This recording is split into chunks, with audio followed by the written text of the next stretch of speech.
भारत की सबसे डरावनी सच्ची भूतिया घटना।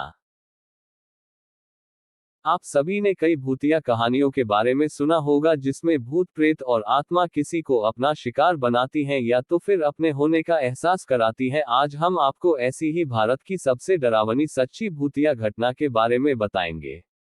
विक्रम, जो जिला मेरठ उत्तर प्रदेश का रहने वाला है, विक्रम पैसे से डॉक्टर है और उसे काम के सिलसिले में दूसरे शहरों और अस्पतालों में जाना पड़ता है। वैसे तो वो भूत प्रेत जैसी चीजों में विश्वास नहीं करता था, लेकिन जब उसके साथ वो घटना घटित हुई तो वो इन सारी चीजों पर बहुत ज्यादा विश्वास करने लग गया। कहते हैं ना, जब तक आप अपनी आंखों देखी और कानों सुनी वाली बात ना कर लो तब तक आप किसी भी बात पर विश्वास नहीं करोगे। जब विक्रम के साथ यह सब कुछ होगा तब वह भी इन सब बातों पर विश्वास करने लगा। ऐसी क्या घटना घटी विक्रम के साथ? ये बात है सन 2003 की दिसंबर का महीना था और बहुत ही तेज बारिश हो रही थी। तब विक्रम राजस्थान के एक हॉस्पिटल में पहुंचा। विक्रम को वहां एक ऑपरेशन करने के लिए बुलाया गया था। विक्रम लगभग सुबह के 2 बजे वहां पहुंचा। उसके वहां आने पर पता चला कि ऑपरेशन तो 3 बजे होना है। तो विक्रम वहां की कैंटीन में जाकर बैठ गया और कॉफी मशीन से कॉफी ली। विक्रम उस कैंटीन में अकेला था, उसके अलावा कोई भी आदमी वहां मौजूद नहीं था। विक्रम बैठ गया।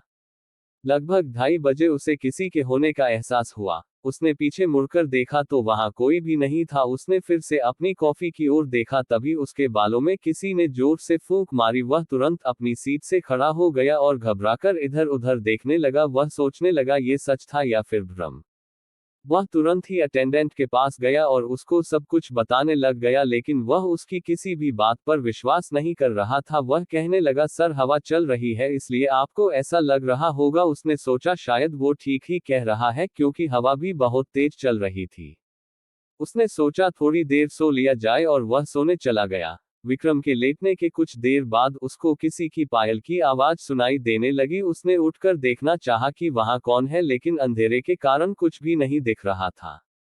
लेकिन उसको वो आवाज साफ सुनाई दे रही थी। विक्रम दौड़ते हुए बाहर की तरफ गया और बाहर का नजारा देखकर उसके पैरों तले जमीन खिसक गई, क्योंकि वह पूरा का पूरा अस्पताल एक खंडहर में तब्दील हो चुका था। वह डर के मारे वहां से बाहर का रास्ता ढूंढने लगा, लेकिन उनको बाहर जाने का रास्ता नहीं मिला। तभी उसे कुछ लोगों की आवाज आई। उसकी जान में जान आई। उसे लगा वो यहाँ अकेला नहीं है। वो आवाज का पीछा करते हुए फर्स्ट फ्लोर पर जा पहुंचा। उसने पाया उस फ्लोर के तीसरे रूम से बहुत सारे लोगों की आवाजें आ रही है। रूम में लगभग 20 से 25 लोग आपस में बात कर रहे थे। जैसे ही विक्रम रूम में दाखिल हुआ वो लोग एकदम से शांत हो गए और विक्रम की तरफ देखने लगे। इससे पहले विक्रम कुछ समझ पाता वो पूरा रूम भयानक हंसी से गूंजने लगा। वह सारे लोग उसकी तरफ देखकर हंस रहे थे।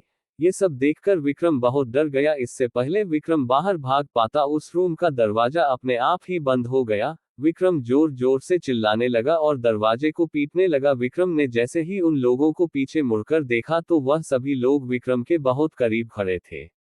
तभी अचानक दरवाजा खुला और विक्रम गिरता पड़ता रूम से बाहर निकला तो उसने पाया दरवाजा खोलने वाला बहुत बूढ़ा आदमी था। विक्रम उस आदमी के पैर पकड़कर चिल्लाने लगा, मुझे बचाओ, ये लोग मुझे मार डालेंगे। तो वो व्यक्ति बोला, बेटा यहाँ तो कोई नहीं है। विक्रम ने दोबारा रूम में झांक कर देखा तो लाइट जली हुई थी और रूम में कोई नहीं था और वह पूरा का पूरा खंडहर दोबारा हॉस्पिटल में तब्दील हो चुका था।